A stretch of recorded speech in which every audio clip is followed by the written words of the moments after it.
It's a Monday morning at Brooklyn Law School, and Professor Margaret Berger is deep into the minutiae of case law. It's gripping stuff. What are you doing?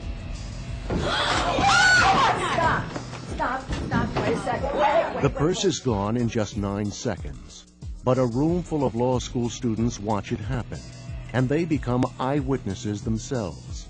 This is not a real crime. The whole thing is staged for the TV cameras. The purse snatcher, a TV employee.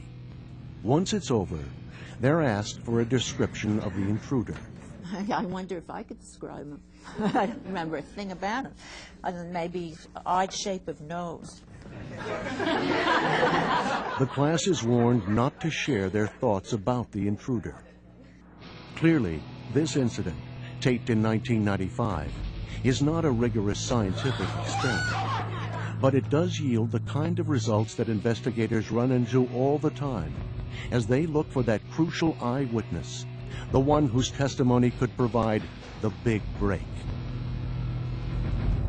Roy Malpass is a psychology and criminology professor at the University of Texas.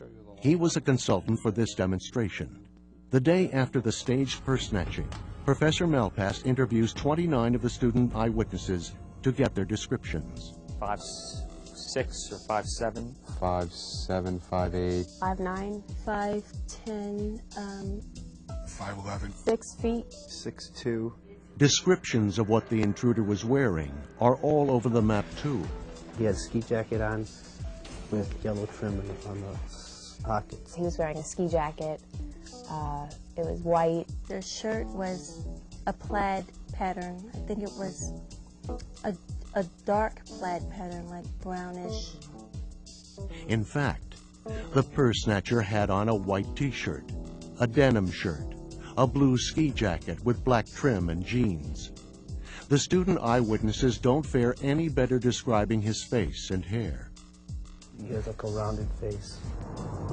He had a slim face. It wasn't entirely straight. It seemed like it had some kind of wave. It was straight, probably shoulder length, or not shoulder length, short. I think he was slightly balding. He had a really weird looking nose. It looked like it was off, like it might have been broken or something before. JP was the guy who ran after the intruder.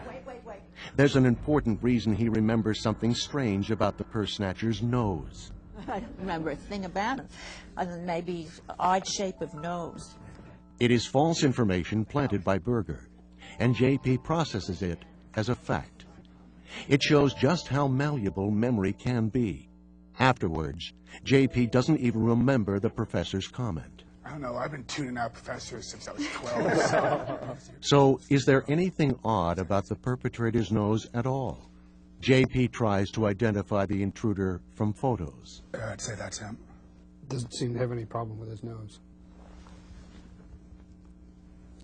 No more than the rest of them. Memory isn't always the most reliable way to identify a criminal suspect, even though the stakes couldn't be higher. Not only do people not do it well, but they don't understand why, and that contributes to it not being done well. So that police would use procedures that don't work very well, and they're completely unaware of the fact that the procedures aren't working well. Studies by psychologist Rod Lindsay and his colleague Gary Wells show that simple procedural changes in the lineup can have a profound effect on eyewitness accuracy. These days, police departments are much more likely to use photo lineups instead of physical lineups. But live or not, lineups are critical. About 20% of the time, witnesses are picking someone who the police simply put into the lineup to serve as a known innocent filler.